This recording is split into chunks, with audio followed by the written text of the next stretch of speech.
In this video, we will be reviewing for your Unit 1 test that you'll be taking Friday.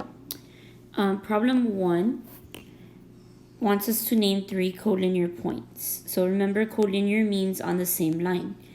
Answer choice A says points D, E, A. If you look, A is not on the line, so that cannot be an answer. Answer choice B says B, E, A. Again, A is not on one of the lines, so it cannot be the answer. C says E, F, B. E and F are on line J, but point B is on line K, so that is not the answer. And if you look at points D, F, since all of those are on line J, they're collinear. Number 2 wants us to name 3 coplanar points, so that would mean they're on the same plane. Here in this image, the only plane we have is plane M, so it would need to be on this flat surface. So we want 3 points that are on that surface. The only points on that surface are points A, E, F, and D. Answer choice A says points A, E, D. Since all of those are on plane M, that would be your answer. All the answers have at least 1 point that's not on the plane. So B and C are not on the plane. That's the reason the other answer choices are incorrect. Question 3 wants to know the intersection of line J and line K. Intersection means where they cross. So line J is this line, K is this line. If you look, they cross here at point E.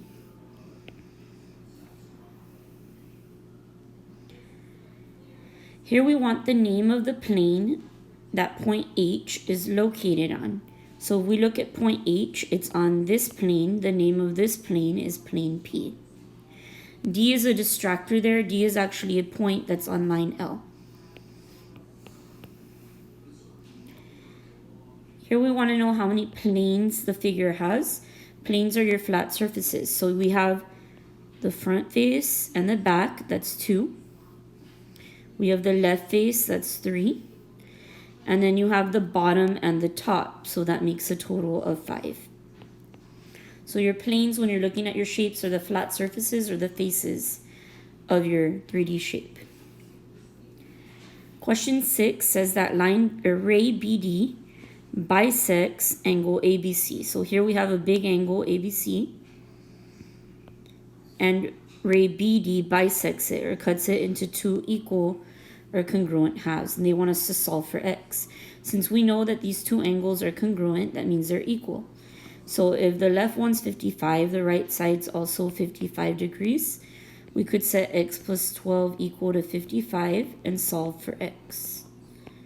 So x equals 43 degrees.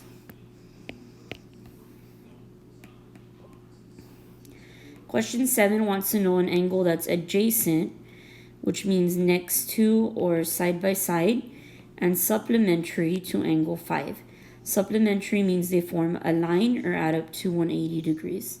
So we look at angle 5. The only 2 angles that are adjacent or next to it are angle 1 and angle 4. So we can cancel out the other answer choices. The one that's supplementary to it would be one that forms a straight line with it. So we look, angle 1 and angle 5 together form a straight line or 180 degrees. So the answer would be angle 1. Here we want to know an angle vertical to angle 2. Vertical means across or opposite from. So if you look at angle 2, directly across from it would be angle 5. And remember, vertical angles are also congruent.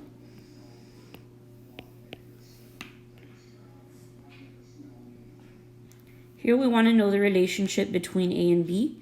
If you look at A and B, they form a right angle, which means they add up to 90 degrees. Angles that add up to 90 degrees together are complementary. Here we want to know what type of angle is pictured. If you look at your 2 angles, they're across or opposite each other and congruent, so these are vertical angles.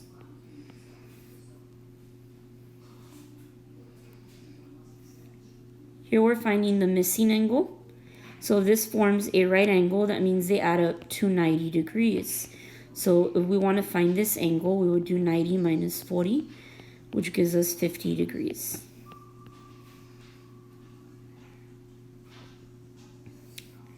Here the measure of angle 1 is 30.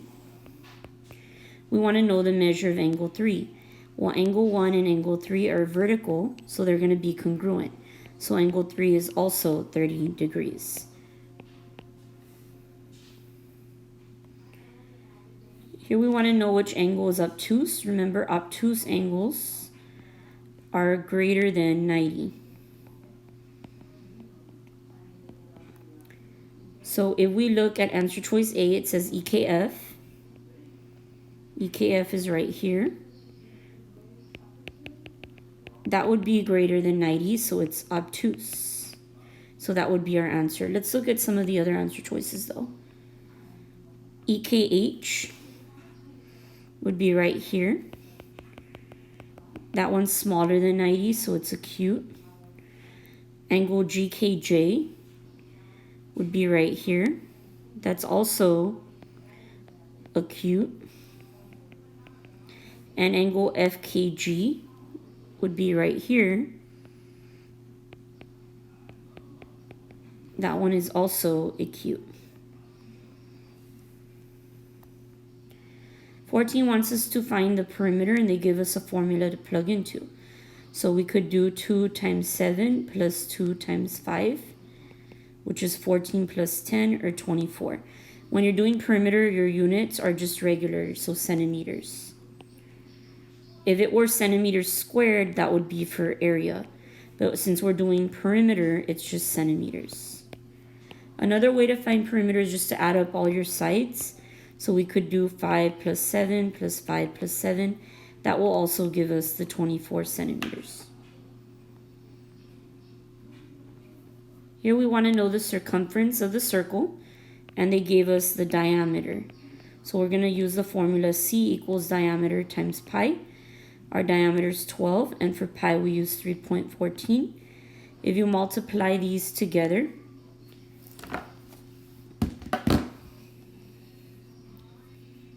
times 3.14 gives 37.68, and our units here are centimeters, so the answer would be B.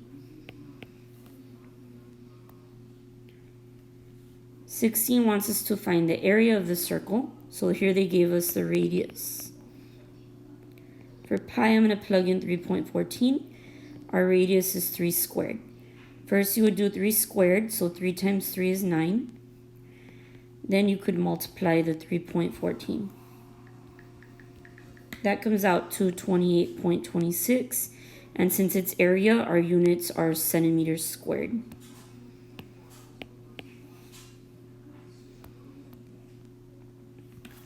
Here they give us an equation, pH plus 2b. Remember, big P stands for perimeter of the base. H stands for the height, and big B stands for the area of the base. So they want to know what we're multiplying by 2. So that's B, which is the area of the base. Little b is base, but if they're doing a big B, that's the area of the base. 18 wants to know what would be the answer to finding P. Big P is the perimeter of the base. So in this figure, our bases are actually the triangles. So if you want the perimeter, you add all the sides. So this would be 12 feet. So we would add 12, 5, and 13. So our answer would be D.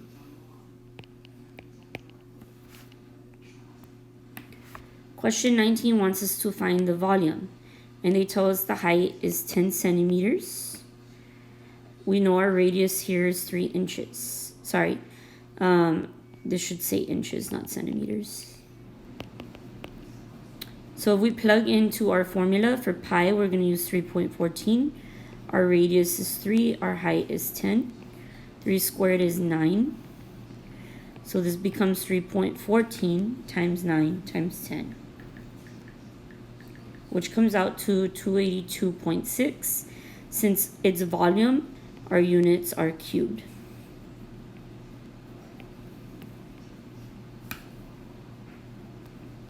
Our last problem here wants to know the name of a figure. This is a prism. If it was a pyramid, it would be pointy. And then if you look at the bases, they're rectangles. So this is a rectangular prism. So the answer is C. These questions are all similar to what you'll see on your test. You can watch this video again. You can also go back and look at your assignments. So you would look at assignments 1.1 through 1.5 or any of the notes that we have uploaded.